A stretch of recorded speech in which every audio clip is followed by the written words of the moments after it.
C'était la première maison qu'on achetait. Notre rêve se réalisait. Il avait tout ce qu'il voulait. Le quartier était très calme.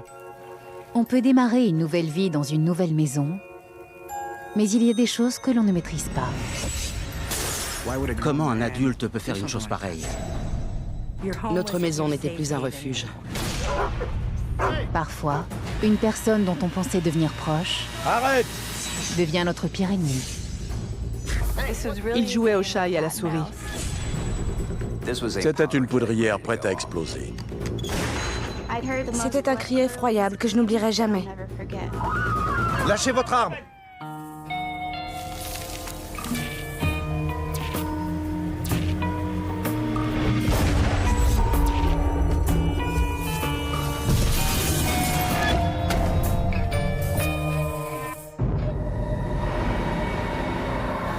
Los Angeles est une jungle urbaine qui peut rendre fou.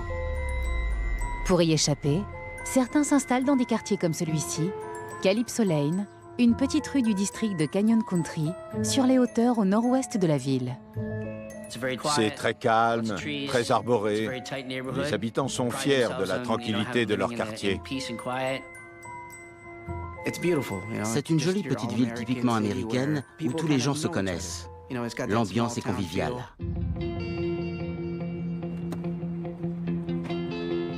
Tony et Cindy Davis s'installent ici pour prendre un nouveau départ. Ils sont accompagnés de leur fille Jamie, leur fils Jesse et leurs 2 chiens. Tony et moi étions ravis. C'était la première maison qu'on achetait. Notre rêve se réalisait. J'étais heureuse pour eux. Ça faisait des années qu'ils cherchaient une maison. Et en plus, celle-là avait une piscine.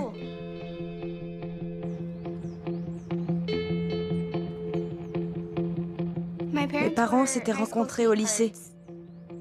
Ils se connaissaient depuis l'âge de 15 ans. Ma mère était issue d'une famille désunie et mon père était son chevalier blanc. Le couple a surmonté des épreuves difficiles, dont un accident qui a failli coûter la vie à Tony. Il était sur son lieu de travail. Un chariot élévateur lui a roulé sur la jambe et a provoqué une lésion par écrasement. 12 opérations plus tard, malgré les pronostics des médecins, Tony remarche. Quand la vie vous met à genoux, vous avez 2 choix. Soit vous restez à terre, soit vous vous relevez et vous allez de l'avant. Mais Tony doit renoncer aux 2 métiers manuels qu'il exerçait depuis toujours. C'était un travailleur acharné. Il était couvreur et camionneur. Il a réfléchi et a décidé de reprendre les études. Il voulait devenir enseignant. Les Davis ne roulent pas sur l'or et prennent un risque en achetant cette maison. Mais ils sont optimistes. Cette maison, c'était notre fierté. Elle était à nous. Ça va en bas. Ils emménagent à côté de chez les Tracy, fraîchement arrivés eux aussi. Les Tracy étaient des gens respectables. Paul devenait très vite votre ami. Il était adorable, mais il avait un aspect bourru. Alors qu'en réalité, c'était quelqu'un de charmant. Bonjour, ça va? Paul était dessinateur publicitaire. Mais comme Tony, il a été victime d'un accident du travail qui a mis fin à sa carrière. D'après lui, sa société l'aurait licencié avant qu'il puisse bénéficier des soins médicaux auxquels il avait droit. Dommages corporels, carrière brisée, changement de domicile. Paul et Tony ont de nombreux points communs. C'était un nouveau départ pour les 2 familles. Chacun des 2 hommes était le reflet de l'autre. Mais la ressemblance engendre parfois le mépris. Un sentiment qui peut s'avérer mortel. Il nous a attaqués.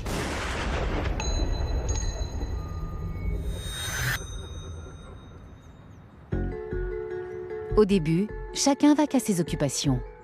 Tony se lance dans des travaux de rénovation pour que sa maison ressemble à celle dont il a toujours rêvé. Il a réparé le toit, changé les fenêtres et refait l'allée. Nicole Wright, une voisine, raconte qu'initialement les deux familles s'entendaient bien. Au tout début, les Davis entretenaient de bonnes relations avec les Tracy. Vous pourriez Je venir? fais d'excellents cookies. C'était chacun chez soi. Ils travaillaient dur la journée et se reposaient le soir, mais leur relation était cordiale. Mais avant même de prendre possession de leurs biens, les Davis sont victimes d'un incident qui n'augure rien de bon. Bonjour. Le jour du déménagement, quelqu'un a appelé la police pour signaler un cambriolage. On vient d'acheter la maison. On emménage. Tony se demande qui a pu contacter les autorités et pourquoi. Il était évident que les Davis ne cambriolaient pas leur maison. Mais le ton était donné dès le départ dans cette affaire. Et ça n'est pas allé en s'arrangeant. Malheureusement, quelques mois seulement après l'arrivée des Davis, leurs ennuis avec Paul Tracy commencent. Il avait posé contre la clôture un vieux pneu de course, un peu plus gros qu'un pneu normal. Et elle penchait légèrement. Je vais lui demander de l'enlever. Tony opte pour la diplomatie. Il a frappé à la porte, pas de réponse. Alors il a laissé un mot. Pourriez-vous, s'il vous plaît, retirer le pneu de la clôture? Votre voisin, Tony Davis. Tout simplement. Mais lorsque Tony rentre chez lui ce soir-là, rien n'a bougé. Le pneu était toujours à sa place.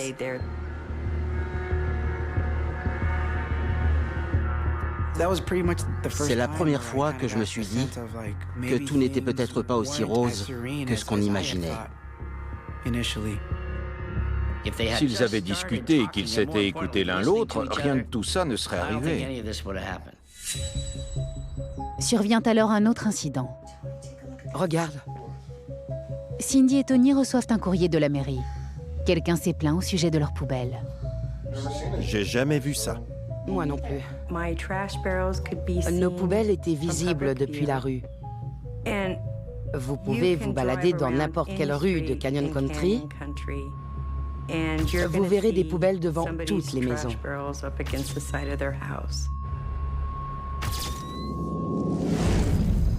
Bientôt, d'autres faits étranges se produisent.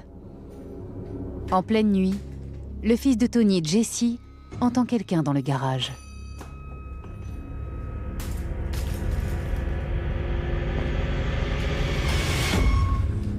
L'intrus s'enfuit avant que Jesse n'ait eu le temps de le voir. Il a entendu du bruit, s'est levé, est allé voir et nous a réveillés. La famille inspecte le garage et constate que le rôdeur n'a touché à rien. T'es sûr? Ouais. Les voisins se cachent sûrement derrière cet incident. Il a entendu quelqu'un sauter par-dessus la clôture, puis la porte des Tracy s'est refermée. Là encore, c'était étrange. On retourne se coucher.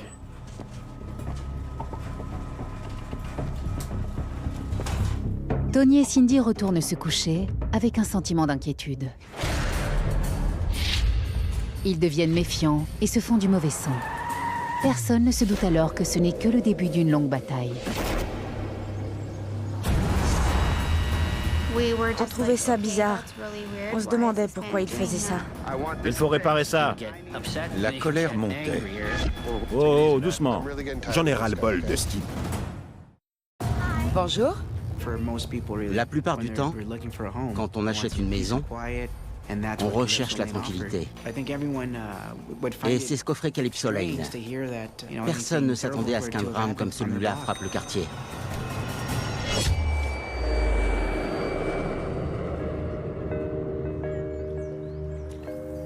Arrivés les premiers, les Davis profitent de leur nouvelle vie de propriétaires. Mon père était un grand amateur de barbecue. On mangeait des grillades, on se baignait et on passait de bons moments tous ensemble. Mais la famille est loin d'être sereine. J'y crois pas. La mairie ne cesse d'envoyer des courriers. Quelqu'un se plaint de la bâche qui couvre le climatiseur et de l'emplacement du nouvel abri de Tony. Personne ne sait de qui il s'agit. Il semblerait qu'on cherche à tourmenter les Davis. Je suis sortie jardiner, j'ai posé mes clés sur la clôture, et quand j'ai voulu les récupérer, elles avaient disparu. Il n'y avait personne, mais elles n'étaient plus là. C'est comme si un fantôme les avait prises. Un vrai mystère. Et un beau matin, T'avais bien fermé? la portière de ma voiture était ouverte et elle avait été fouillée. Il n'y avait pas de bris de verre, mais tout était sans dessus-dessous.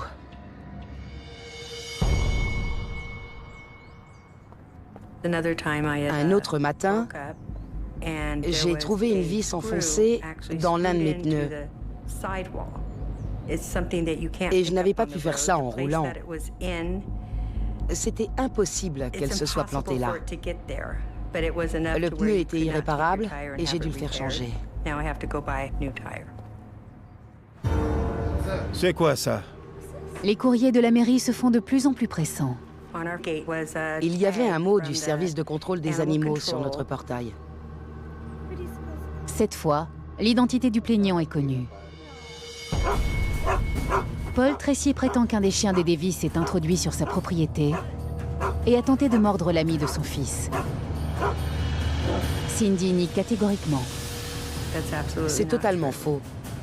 Nos chiens étaient enfermés. Mais le service de contrôle des animaux envoie d'autres courriers. On a été convoqués 3 fois. Et la 3e fois, l'employé nous a demandé, en parlant des Tracy, « Mais c'est qui ces gens ?» Excédé par cette série d'événements, Tony décide d'aller parler à Paul d'homme à homme. Mon père était du genre à mener son enquête.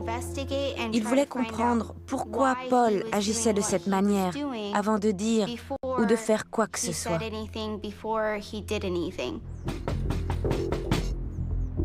Je pense que Tony n'avait pas conscience de la gravité de la situation.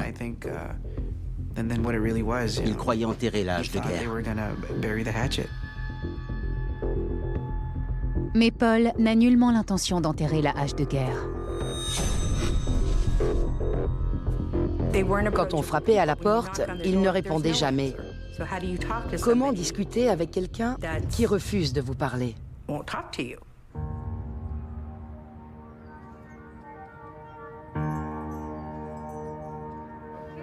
Malgré le silence, la vie continue. Tony obtient son diplôme, une belle réussite pour un père de famille quadragénaire. Pour l'occasion, Cindy organise une petite fête. Il y avait d'anciens collègues à lui et quelques membres de la famille réunis autour d'un barbecue.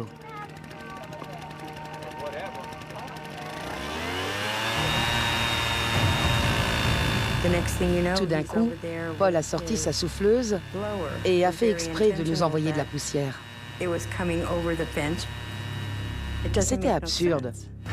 Tout ce qu'il voulait, c'était nous harceler et nous pourrir la vie. La fête de Tony tombe à l'eau. Paul, arrête! Il n'est pas prêt d'oublier, ni de pardonner. On aurait dit que cet homme voulait briser le rêve de mes parents.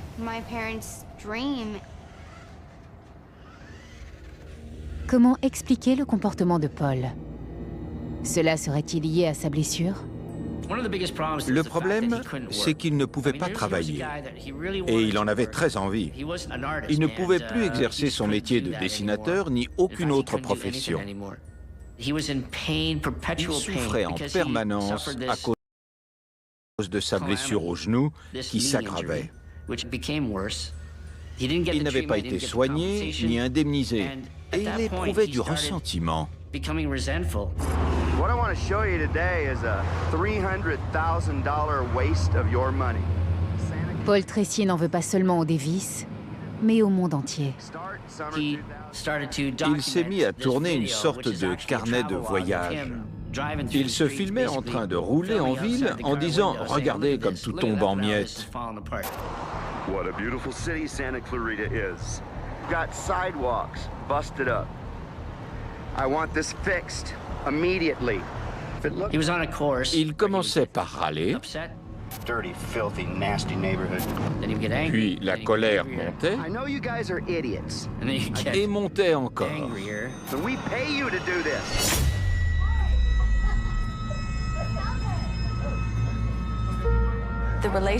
Leurs rapports avec les Tracy se sont dégradés parce que le comportement de Paul était de plus en plus étrange. Je viendrai vous voir. Il faisait des choses bizarres. Un jour, j'étais assise avec mon père devant la maison et il s'est mis à nous prendre en photo. On ne faisait rien de particulier, on discutait.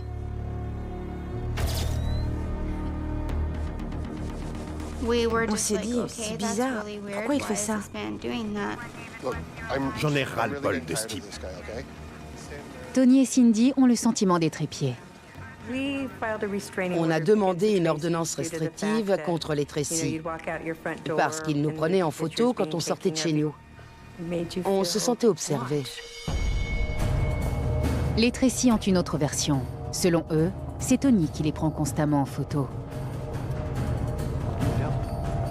Oh, qu'est-ce que tu fais? Il se livrait à des petites provocations entre voisins. C'était difficile de déterminer le fautif parce que chacun était à l'origine de petits détails qui faisaient réagir l'autre. Il est dangereux.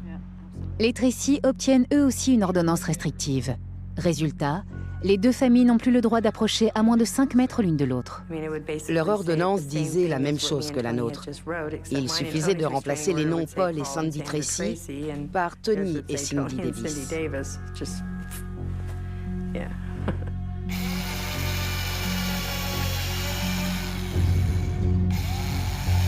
Tony décide de matérialiser cette séparation. Les Davis ont installé une clôture pour séparer leur jardin devant leur maison. Derrière, la clôture existait déjà. Avant qu'on prolonge la clôture, ils avaient accès au jardin et pouvaient nous voir. Avec la clôture, on avait plus d'intimité. Tony était exaspéré et a décidé de fixer les limites. C'était censé empêcher les deux camps de se disputer, mais ça n'a pas marché. Au contraire, ça ne fait que jeter de l'huile sur le feu. Un jour, en rentrant chez lui, Tony découvre Paul en train d'installer une clôture de très mauvais goût. Monsieur Tracy a construit une clôture en forme de L devant chez lui. C'était étrange et disgracieux. Ça n'avait aucun sens. Et il a installé des caméras de surveillance. Cette clôture va entraîner une série d'événements que personne ne pourra enrayer. Tony jouait avec le feu. Comment un adulte peut faire une chose pareille? Tu joues à quoi là? Arrête! C'était une poudrière prête à exploser. Notre maison n'était plus un refuge. Normalement, quand on rentre chez soi, on se met à l'aise et on se sent bien. Et ce n'était pas le cas. On ne savait jamais ce qui allait se passer. Les Davis supportent leurs voisins depuis 4 ans. Lorsqu'un drame vient bouleverser leur vie. Jamie, qui vit seule désormais, reçoit un appel de Cindy. Ma mère a poussé un cri effroyable que je n'oublierai jamais. Le frère de Jamie, Jesse, vient de faire une crise cardiaque. Il y est enclin depuis tout petit. Mais cette fois, il se retrouve aux urgences. C'était la pire crise qu'il ait jamais faite. Il a fini en soins intensifs sous assistance respiratoire.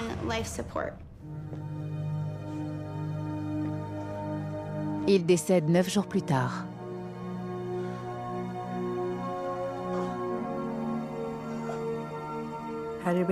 Comment est-ce qu'on a surmonté le décès de Jesse?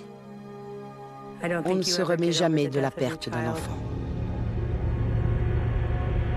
Le drame anéantit Tony. Et sa famille devient la cible de ses angoisses.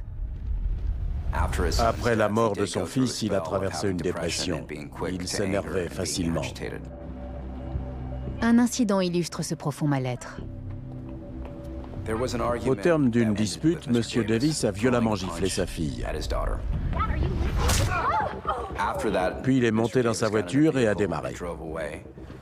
À son retour, sa femme et sa fille étaient devant la maison. En arrivant, le véhicule est monté sur le trottoir et a heurté Mme Davis. Mais elle n'a pas été blessée. Jusqu'où cette colère peut-elle aller? S'en prendra-t-il à son voisin? Selon Paul, Tony déchaîné aurait brisé les éclairages des Tracy et vandalisé leur voiture. Il affirmait qu'on avait jeté de l'acide sur sa voiture. Ces gens sont fous. Ça ressemblait à de la résine, mais il prétendait que c'était les Davis qui avaient vandalisé sa voiture.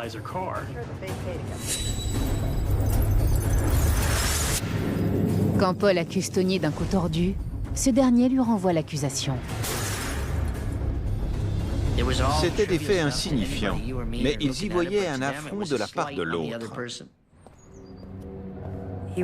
Quelqu'un avait versé un produit corrosif sur la voiture de Tony. Impossible de savoir de quoi il s'agissait. C'était une substance laiteuse de couleur marron et sans odeur. En fait, c'était de l'acide. Les voisins se souviennent toutefois d'un incident au cours duquel Tony a dépassé les bornes. Jamie venait de faire laver et cirer sa voiture quand Paul est arrivé avec son tuyau d'arrosage et a aspergé sa voiture. Ça va pas la tête? Elle est rentrée en courant prévenir son père. Tony est sorti, a pris son tuyau d'arrosage et s'est mis à asperger Paul. Je me suis dit qu'il jouait avec le feu et qu'il aurait peut-être mieux fait de réagir autrement, un peu plus calmement. Résultat, Paul pousse le harcèlement encore plus loin. Qu'est-ce que... Je rêve. Il y avait des images sur les véhicules des Tracy. On voyait un morse fumer une cigarette. Il traitait mon mari de gros lard, de tas de fumier. Tout le monde pouvait voir. C'est à ce moment-là que Tony a décidé de ne plus se laisser faire.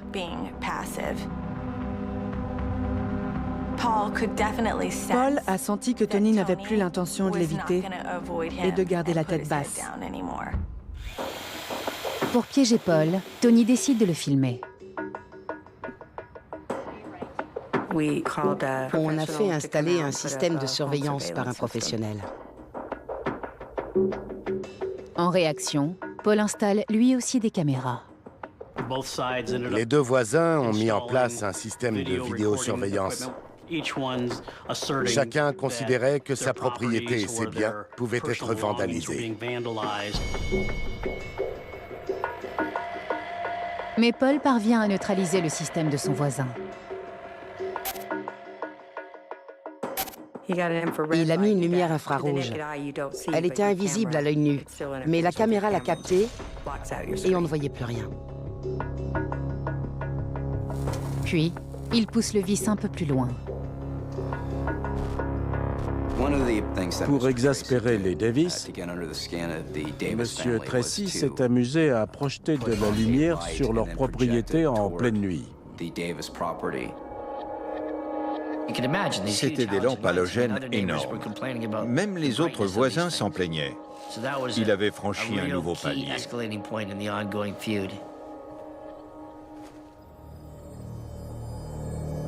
Mais Paul ne s'arrête pas là. Un soir, vers minuit, les Davis entendent des chants d'oiseaux provenant du jardin des Tracy. Le bruit durera jusqu'à 4h30 du matin. Il y avait toutes sortes d'oiseaux, des canaris, des merles. Impossible de faire abstraction du bruit.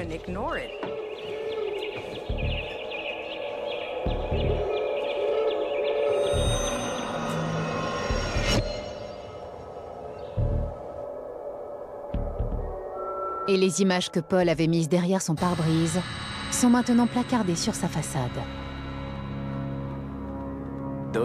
Ces images étaient clairement destinées aux Davis. Il y en avait beaucoup. Elles étaient offensantes et obscènes. En plus d'être offensant, j'ai trouvé ça étrange. Comment un adulte peut faire une chose pareille? Ça n'a aucun sens. Tony est excédé. Il comprend que sa maison ne sera jamais celle dont il rêvait.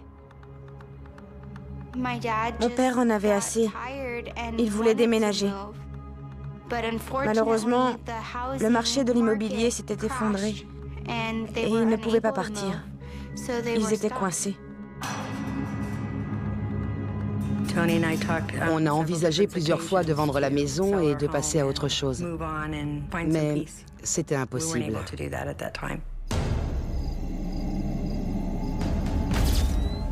Contraint de rester, Tony installe un éclairage de sécurité.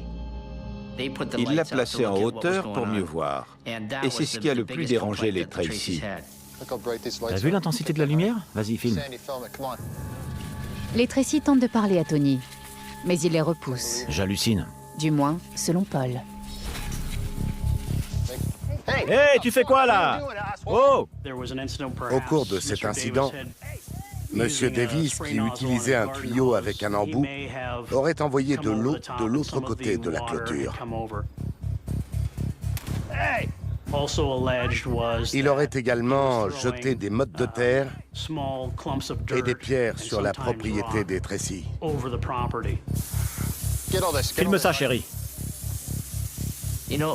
Chacun campait sur ses positions et estimait que l'autre lui faisait du tort. Ils étaient incapables de régler leurs différends. Quoi qu'il en soit, l'un des deux hommes va bientôt perdre ses nerfs. Le harcèlement atteignait des sommets. Je pense sincèrement que Monsieur Tracy projetait de nous faire du mal. Lâchez votre arme! Qu'est-ce que... Je pense que les Tracy passaient leur temps à chercher des moyens de harceler et de poursuivre en justice leurs voisins. C'étaient des gens mauvais et aigris. Voilà maintenant 8 ans que les Davis et les Tracy sont en conflit. Avec le temps, l'agressivité de Tony a disparu. Selon les médecins, elle était d'origine physiologique. On lui a découvert une anomalie cérébrale.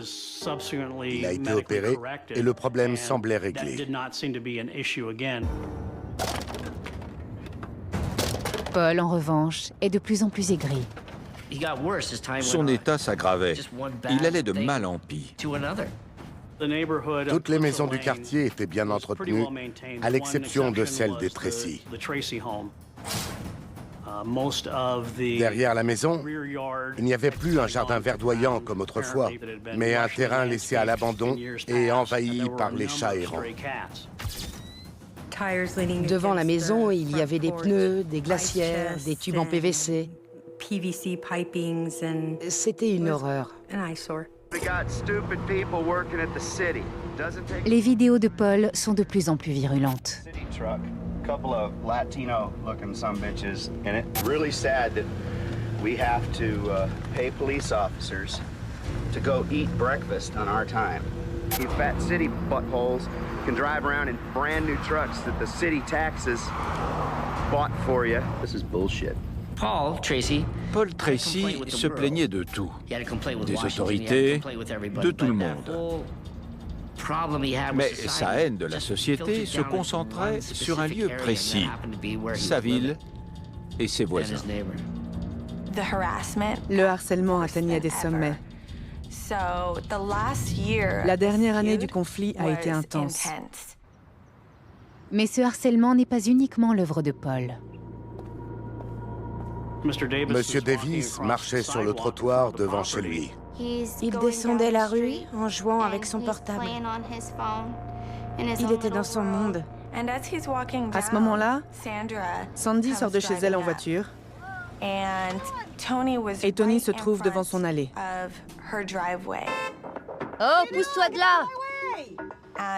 Elle s'arrête et lui dit « Dégage de devant chez moi ou je t'écrase. » Dégage, abruti! Il n'était pas exactement devant l'allée, mais à la jonction entre la pelouse et l'allée. Et il ne bougeait pas. Il lui tenait tête. Mais il ne l'empêchait pas de sortir de chez elle. Un matin, alors que Tony part travailler, Paul l'interpelle. Son message est énigmatique. J'ai gagné, Davis, j'ai gagné! C'était tellement étrange que ça l'a déconcerté. J'ai gagné! Ça a perturbé mon père. Ma mère lui disait de ne pas s'inquiéter. Mais je suis convaincue que M. Tracy envisageait clairement de nous faire du mal.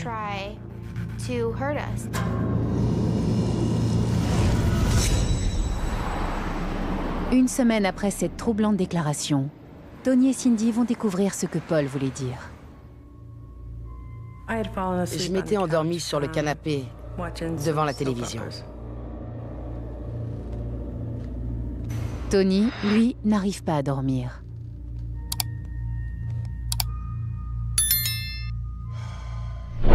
Il s'aperçoit que Paul a encore allumé une lumière infrarouge. Cette fois, c'en est trop. Chérie, je vais aller lui parler. Je reviens dans une minute. Avant de sortir, il a dit à sa femme qu'il allait régler le problème et demander à M. Tracy d'éteindre la lumière.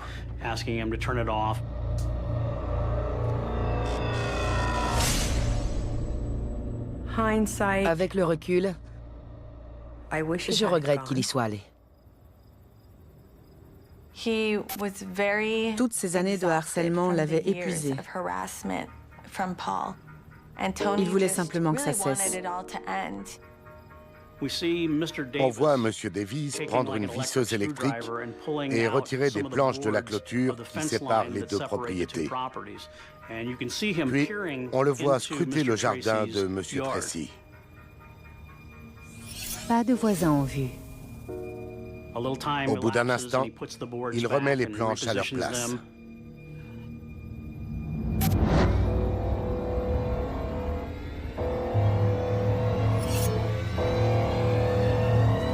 Tony entre dans la propriété des Tracy, trouve le câble d'alimentation de la lumière et le débranche.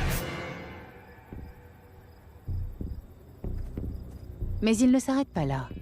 Il décide d'aller parler à Paul une bonne fois pour toutes.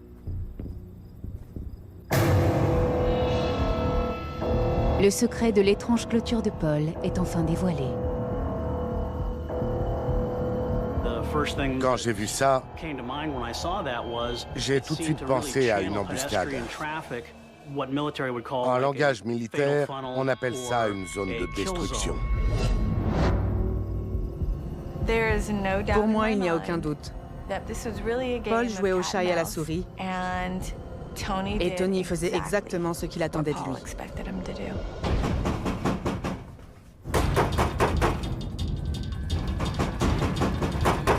Paul! Sandy! Sandy! Sandy! Qu'est-ce qu'il y a?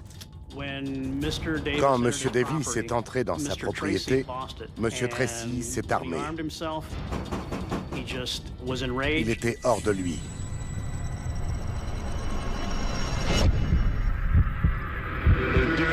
Gagné, Davis. Tony est touché à la poitrine, puis au dos.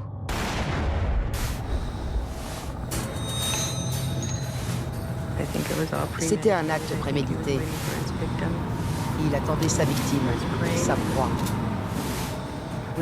Il savait très bien ce qu'il faisait. Tony était sa proie. Les caméras de surveillance de Paul enregistrent, mais la scène se déroule en dehors du champ.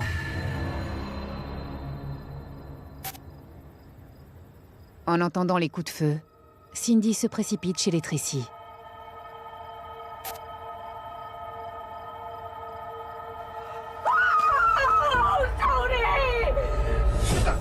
Descends d'ici! Il a braqué son arme sur moi et il m'a dit de partir. J'ai pas pu m'approcher de Tony. Sandy Tracy appelle alors les urgences.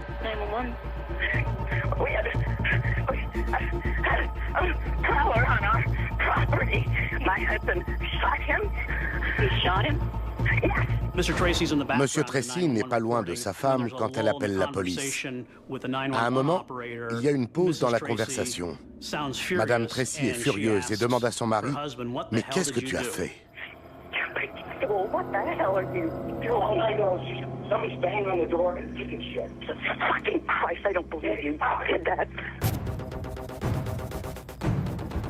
Le neveu de Tony, qui séjourne chez les Davis, se précipite au secours de son oncle.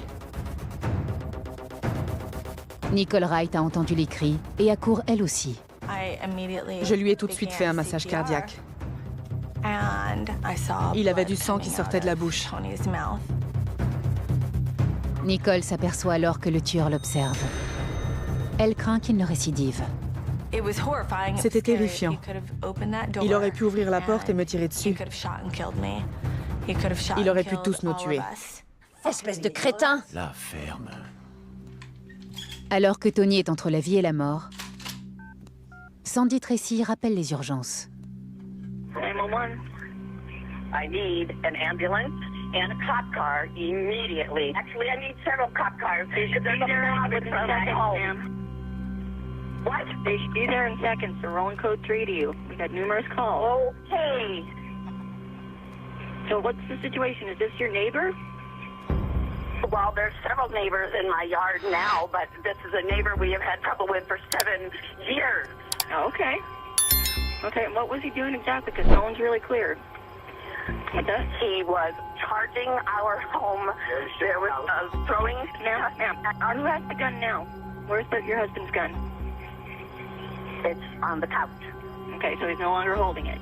Correct. Okay. Okay, so he was charging your house? Yes. He was charging my husband. We heard... I heard noises. You know what? I'll tell the police when they get here, okay? I'm going to go now because I don't want to talk on the damn... À l'arrivée de la police, la situation est critique. Tony est gravement blessé, son neveu et Nicole sont piégés derrière la clôture, à la merci d'un tireur invisible. Les policiers ignoraient qui était le meurtrier et où il se trouvait. Ils ne savaient rien. On a traîné Tony jusqu'à l'allée.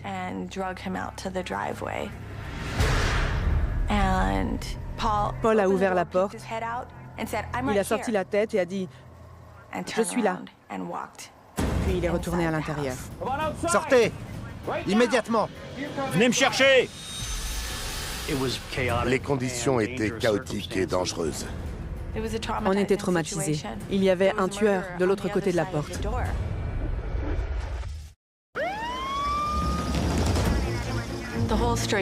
Les véhicules de secours bloquaient la rue. L'ambulance est arrivée et les secouristes ont tenté de réanimer Tony.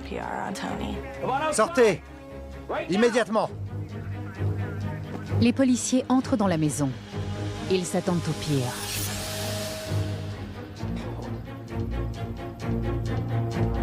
Ils découvrent un univers des plus étranges. Les mains en l'air, bien visibles. Le fusil est posé sur le canapé. Paul et Sandy sont assis à côté. Le domicile des Tracy était dans un piteux état. Il y avait un énorme bac rempli de litières et des chats un peu partout. Ça sentait très fort. La maison n'était pas entretenue. C'était le grand désordre. Allongez-vous par terre. La porte! À ce moment-là, le plus gros souci des Tracy, c'était la sécurité de leurs chats. Les forces de l'ordre avaient leurs armes braquées sur eux, mais ils ne pensaient qu'à leurs chats. Tout de suite après son interpellation, il s'est exprimé. C'est la première fois que je tire sous le coup de la colère. J'ai été militaire. Avec ces propos, Paul Tracy reconnaît sa culpabilité. Les policiers découvrent alors un système de surveillance rudimentaire. Les caméras étaient reliées à un magnétoscope. Monsieur Tracy l'avait allumé pour enregistrer la scène. Sur la vidéo, on voit Monsieur Davis à côté de la clôture en forme de L et du câble d'alimentation de la lumière. Il se dirige ensuite vers la porte d'entrée de Monsieur Tracy et sort du champ. Les policiers retrouvent l'enregistrement du crime. Ils pensent que Paul a voulu le cacher, mais n'a pas eu le temps. Son comportement nous a paru suspect. S'il n'avait rien à se reprocher, la première chose qu'il aurait dû faire, c'est nous montrer les images.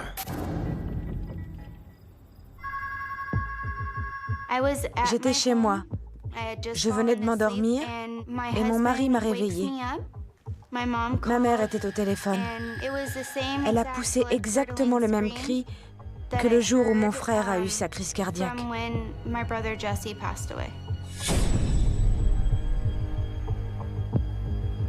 J'ai tout de suite compris que mon père était mort. Pour Tony, le rêve d'une vie heureuse sur Calypso Lane se termine dans le sang.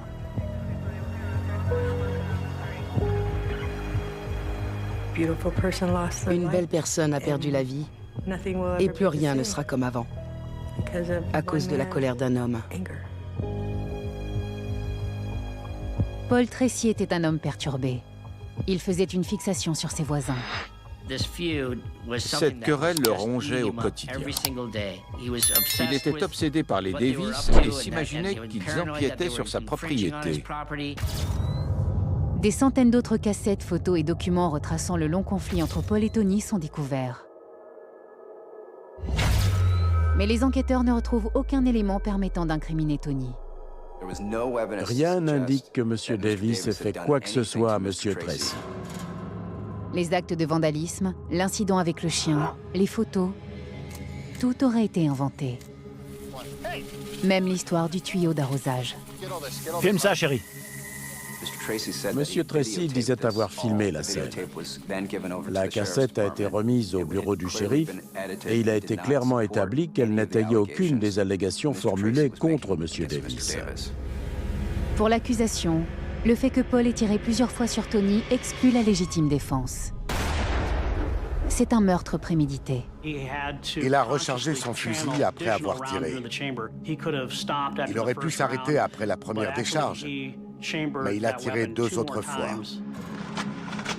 Même s'il y a eu intrusion et acte de vandalisme, M. Tracy n'avait pas le droit de se substituer au juge et d'exécuter M. Davis.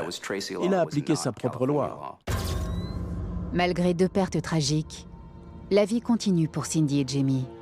Cette dernière veut devenir infirmière pour sauver des vies, à la mémoire de son frère et de son père. La mort de mon père est la chose la plus traumatisante qui me soit jamais arrivée. Mais je lui ferai honneur en me battant pour mes convictions. Une querelle de voisinage ne vaut pas la vie d'un homme. J'ai vécu 35 ans de bonheur avec lui. La plupart des gens n'ont pas cette chance. Alors je peux bien attendre aussi longtemps pour le retrouver. Quand je pense à lui, je pense à sa vie et non à sa mort. Cindy habite toujours la maison de Calypso Lane. Sandy Tracy a déménagé et les nouveaux voisins ont abattu la clôture. Paul Tracy est derrière les barreaux. Il a été condamné à 50 ans de réclusion pour le meurtre de Tony et 14 ans pour avoir menacé Cindy. Justice n'a pas été rendue. Il respire toujours, malheureusement. Alors que mon mari, le père de ma fille, lui n'est plus là. Et on doit vivre avec ça. Pour le restant de nos jours.